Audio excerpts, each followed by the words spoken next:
നമസ്തേ, കഥകളതി സാഗരത്തിലേക്ക് സ്വാഗതം.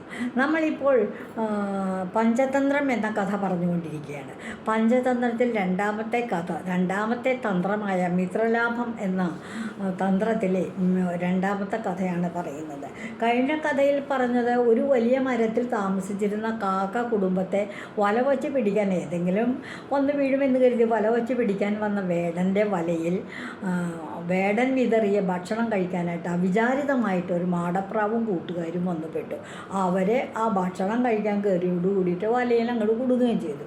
പിന്നീട് വേടൻ ആ വലയോടുകൂടി 10-60 പ്രാവുകളെ ഒന്നിച്ച് കിട്ടിയ സന്തോഷത്തോടെ വലയെടുത്ത് പൊക്കാനായിട്ട് അവയെ പിടിച്ച് വലിയ വലിയ കൂടകളിലേക്ക് മാറ്റാനായിട്ട് ഓടിച്ചെല്ലുമ്പോഴേക്കും എല്ലാ പ്രാവുകളും ഒത്തൊരുമിച്ച് നിന്ന് വലയും പൊക്കിക്കൊണ്ട് അങ്ങോട്ട് പറന്നു. അവർ ചെന്ന് ആ മാടപ്രാവിൽ നേതാവായിട്ടുള്ള ഒരാളുണ്ട്. അയാളുടെ ആ മൂത്ത പ്രാവിൻ്റെ കൂട്ടുകാരനായ ഒരു ഹിരണ്യകൻ എന്ന് പറയുന്ന ഒരു എലിയുണ്ട്. ആ എലിയുടെ മാളത്തിൻ്റെ മുൻവശത്തായിട്ടാണ് ചെന്നിറങ്ങി.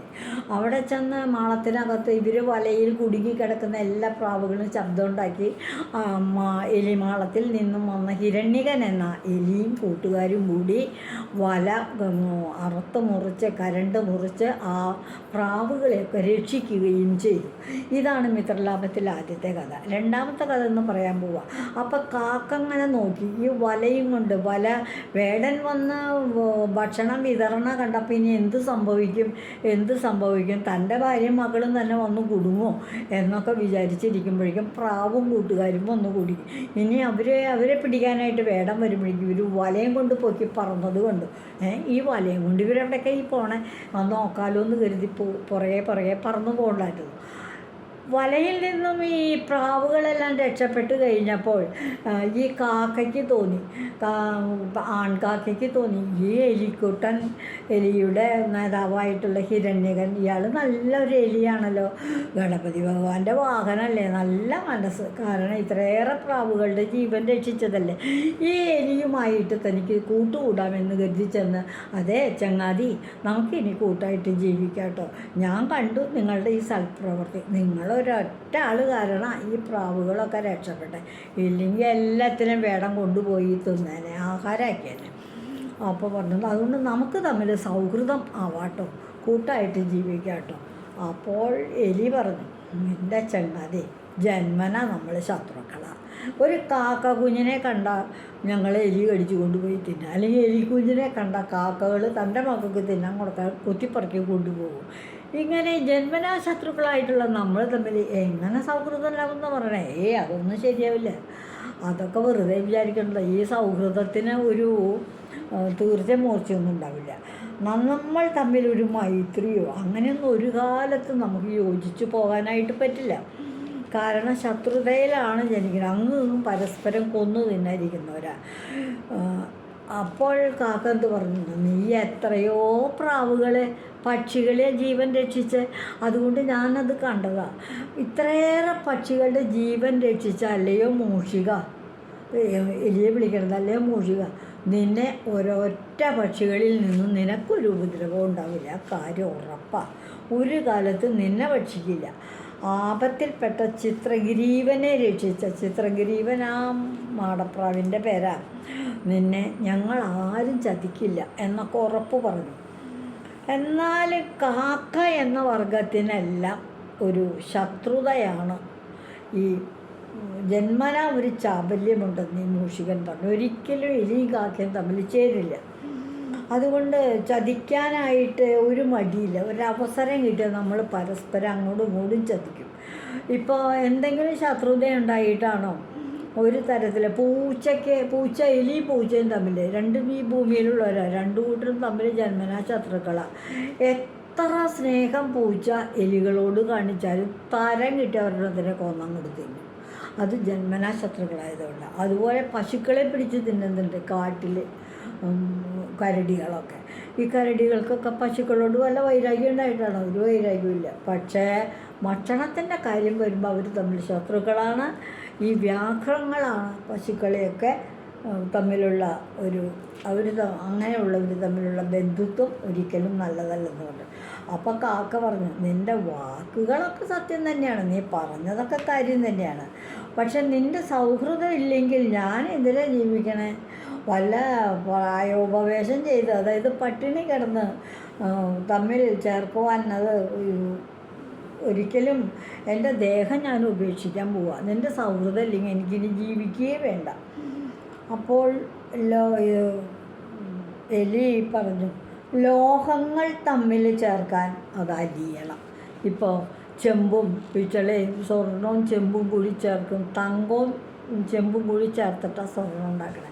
അതൊക്കെ അലിയിക്കും. അലുമിനിയം, 2 അലുമിനിയത്തിൻ്റെ കഷ്ണമുണ്ട്, രണ്ടും ഉരുക്കി കഴിഞ്ഞാൽ ഒന്നിച്ച് ചേർക്കാം. ഇരുമ്പും ഒരുമിച്ച് ചേർക്കാം. ഈ ലോഹങ്ങൾ തമ്മിലൊക്കെ ചേർക്കാൻ അത് അലിയണം. പക്ഷേ പക്ഷിമൃഗാദികളെ സ്വാധീനിക്കാൻ അവയ്ക്ക് മാധുര്യമോടെ ഭക്ഷണം കൊടുക്കണം. സന്തോഷത്തോടുകൂടി ഭക്ഷണം കിട്ടിയാലേ പക്ഷിമൃഗാദികൾ തമ്മിൽ യോജിപ്പുണ്ടാവുള്ളൂ. അന്യോന്യം കാണുമ്പോൾ സജ്ജനങ്ങൾ ഒന്നിച്ചു ചേരും. നല്ല ആൾക്കാർ തമ്മിൽ കണ്ടാൽ കൂട്ടായിട്ട് പിന്നെ അങ്ങോട്ട് കൂട്ടായിട്ട് തുടരും. മൺകുടം പിളർക്കാൻ വലിയ എളുപ്പമാണ്, വളരെ എളുപ്പമാണ്. ഒരു കൊട്ട് കൊടുത്താൽ മതി, കുടം തട്ട് മൺകുടം കലം ഒക്കെ പൊട്ടും. പക്ഷെ അതൊന്ന് യോജിപ്പിക്കണമെങ്കിലും അയ്യോ ചില്ലറ പാടൊന്നുമല്ല. കറക്റ്റായിട്ട് യോജിപ്പിച്ച് വെച്ച് മണ്ണ് തന്നെ കുഴച്ചതിൻ്റെ മുകളിൽ കൂടെ പുരട്ടി ഉണക്കി എടുത്ത് ചുട്ട് ചില്ലറ പാടൊന്നുമല്ല. ഒരു പുതിയ കുടം ഉണ്ടാക്കുക ഭേദം, പാത്രം ഉണ്ടാക്കുക ഭേദം. അതിലപ്പം മൺപാത്രങ്ങൾ തമ്മിൽ പൊട്ടാൻ വളരെ എളുപ്പമാണ്. പക്ഷെ യോജിപ്പിക്കാൻ ഒരുപാട് വിഷമങ്ങളാണ്. അതുപോലെ തന്നെ ദുർജനങ്ങളും സജ്ജനങ്ങളും തമ്മിലുള്ള ചേർച്ച ഇതുപോലെയാണ്. ഒരിക്കലും അങ്ങോട്ട് ചേരില്ല. ദുർജനങ്ങൾക്ക് ഒരിക്കലും സജ്ജനങ്ങളോട് കൂട്ടുകൂടാൻ പറ്റില്ല. സജ്ജനങ്ങൾക്കാണെങ്കിൽ ദുഷ്ടജനങ്ങളോട് തീരെ അടുക്കാനും പറ്റില്ല. ഒരു ദിവസം കാക്ക ഹിരണ്യകനെ കണ്ടിട്ട് പറഞ്ഞു, ചങ്ങാതി, ഞാൻ മറ്റൊരു കാട്ടിലേക്ക് പോവുക. ഇവിടെ എനിക്ക് നല്ല ഭക്ഷണമൊന്നും അത്രയ്ക്ക് കേമായിട്ട് കിട്ടണില്ല. വേറെ വല്ല അടുത്ത് തന്നെ നിർമ്മലമായൊരു തടാകമുണ്ട്. അപ്പോൾ കാക്കയ്ക്ക് ഹിരണ്യകന് എലിക്ക് ഭക്ഷണം കിട്ടണമെങ്കിൽ ചെറിയ മത്സ്യങ്ങളൊക്കെയാണ് അവയുടെ ഭക്ഷണം. അതിന് തടാകത്തിനടുത്തേക്ക് പോവാണ്. എൻ്റെ സ്നേഹിതനായ മന്ദരൻ എന്ന് പറയുന്ന ഒരു ആമയുണ്ട് എവിടെ തടാകത്തിനടുത്ത്. അപ്പോൾ ആമ എന്നോട് പറഞ്ഞിട്ടുണ്ട്, ആ തടാകത്തിൽ ധാരാളം മത്സ്യങ്ങളുണ്ട്, നീ വന്നാൽ മതി, നിനക്ക് കൊത്തിപ്പറിച്ച് തിന്നാം എന്ന് പറഞ്ഞിട്ടുണ്ട്. അതുകൊണ്ട് അവൻ വളരെ വേറെ ധാർമ്മികനാണ്. അവൻ എനിക്ക് കൊണ്ടുവരുന്ന മാംസമെല്ലാം നൽകുകയും ചെയ്യും. എനിക്ക് ആവശ്യമുള്ള ഭക്ഷണമൊക്കെ വെള്ളത്തിൽ നിന്ന് പിടിച്ച് എനിക്ക് തരും എന്ന് പറയുകയാണ് കാക്ക. ഹിരണ്യകനോട് പറയുകയാണ്, ഞാനതുകൊണ്ട് വേഗം മറ്റൊരു സ്ഥലത്തേക്ക് പോകാം. അപ്പം ഈ ആമെന്ന് പറഞ്ഞാൽ, ഇവിടെ എനിക്കും ഭക്ഷണത്തിന് നല്ല മുട്ടുണ്ട്, അത്ര സുഖമൊന്നുമല്ല ഇപ്പോൾ പണ്ടത്തെ കൂട്ട്, കിട്ടാനില്ല. അതാണ് എന്നെയും നീയൊന്ന് അങ്ങോട്ട് കൊണ്ടുപോകണം എന്ന് പറഞ്ഞു. അതെ, എലി പറയാണ്, ഹിരണ്യകൻ എലിയാണ്. എലി പറഞ്ഞു, ഇത്രയും ദൂരം ഓടിയൊക്കെ എത്താൻ എനിക്ക് വലിയ പാടാണ്, നിനക്കാണെങ്കിൽ പറന്നങ്ങോട്ട് പോവാലോ, കാര്യം നമ്മൾ തമ്മിൽ ശത്രുക്കളാണ് താനും, അതുകൊണ്ട് എന്നെയും കൂടി ഒന്ന് അങ്ങോട്ട് കൊണ്ടുപോകണം, മറ്റൊരു കൂട്ടുകാരനും എനിക്കില്ല ഇവിടെ എന്ന് ഹിരണ്യകനും ഒരു സംശയം കാക്കയോട് ചോദിച്ചു. എന്നെയും കൂടി കൊണ്ടുപോകാമോ, നീയാ പോകേണ്ടത്? കാക്ക എലിയെ കൊക്കിലാക്കിക്കൊണ്ട് പറന്നുയർന്നു. നോക്കട്ടെ എന്നും പറഞ്ഞ് എലിയെ തൻ്റെ കൊക്കിനകത്താക്കിക്കൊണ്ട് അങ്ങോട്ട് കൊത്തിക്കൊണ്ട് പറന്ന് മറ്റേ തടാകത്തിൻ്റെ തീരത്തെത്തി. എലിയെ അവൻ താഴെ ഇറക്കി. ഒരു കുഴപ്പമില്ലാതെ എലിയെ തടാകത്തിൻ്റെ തീരത്തിറക്കി. അവിടെ വസിക്കുന്ന സ്നേഹിതനായ ആമയെ കണ്ട് അവൻ കുശലം ചോദിച്ചു. അപ്പോൾ ഈ കാക്കയുടെ ഒരു സ്നേഹിതനുണ്ടല്ലോ ആമയെ കണ്ടപ്പോൾ ആമയെ കണ്ട്, നിനക്ക് സുഖമാണോ, ഇവിടെ ധാരാളം മത്സ്യമൊക്കെ ഉണ്ടല്ലോ, തീറ്റയൊക്കെ ഉണ്ടോ, അതൊക്കെയല്ലേ ഈ പക്ഷികൾക്കും ഇവർക്കും ചോദിക്കാനുള്ളൂ. ആമ ചോദിച്ചു, ചങ്ങാതി, നീ എന്തിനാ ഈ വീടുകളിൽ കരണ്ട് തിന്നുന്ന എലിയെ ഇപ്പം ഇങ്ങോട്ട് കൊണ്ടുവന്നേ? അപ്പോൾ എലിയെ കൊത്തി പൊക്കിയെടുത്തിട്ടല്ലേ കൊണ്ടുപോയിക്കളെ, നീ ഇപ്പം എന്തിനാ എലിയും കൊണ്ടുവന്നത്? നിനക്ക് തന്നെ വന്നാൽ പോരായിരുന്നു, എനിക്കിപ്പോൾ വളരെ സന്തോഷമായേനെ എന്ന് പറഞ്ഞു. അപ്പം കാക്ക പറഞ്ഞു, നീ വിചാരിക്കുന്നത് പോലെയുള്ളവനൊന്നും അല്ല ഇവൻ അത്ര ദുഷ്ടനൊന്നുമല്ല. ഇവൻ ലോകപ്രസിദ്ധനായ ഹിരണ്യകൻ എന്ന മൂഷികനാണ്. ഈ എലി ആരാണെന്ന് നിനക്കറിയാമോ? ഒരുപാട് വലയിൽ കുടുങ്ങിയ ഒരുപാട് പ്രാവുകളെ രക്ഷിച്ച എലിയാണ്. വല അറുത്ത് മുറിച്ച് രക്ഷിച്ച എലിയാണ്. എൻ്റെ പേര് ഹിരണ്യകൻ എന്നാണ്. ഹിരണ്യകൻ എന്ന ഈ എലിയെയാണ് ഞാനിപ്പോൾ ഇവിടെ കൊണ്ടുവന്നിരിക്കുന്നത്. മാടപ്രാവുകളെ രക്ഷിച്ചതിന് എത്ര ആയിരക്കണക്കിന് മാടപ്രാവുകളെ രക്ഷിച്ച ആളാണ് ഈ എലി. മൂഷികൻ്റെ ഗുണഗണങ്ങൾ ഇങ്ങനെ കാലക്രമത്തിൽ പോലെയാകും. നിനക്ക് ഈ എലിയെ കൊണ്ടുള്ള ഉപകാരം നീ അറിയാതിരിക്കണേ ഉള്ളൂ. ഇവന് ഉപദ്രവകാരിയൊന്നുമല്ല. ഇതെല്ലാം കേട്ടപ്പോൾ ആമയ്ക്ക് സന്തോഷമായി. അപ്പോൾ ആമയ്ക്ക് വളരെ സന്തോഷം. ഇവൻ്റെ കഴിവുകേടുകളും ഒന്നും ഇതുവരെ കണ്ടിട്ടില്ലായിരുന്നു. ഹിരണ്യകൻ അങ്ങോട്ട് വരുന്നതിനുള്ള കാരണം അവൻ ആമയോട് വിസ്തരിച്ചു പറഞ്ഞു.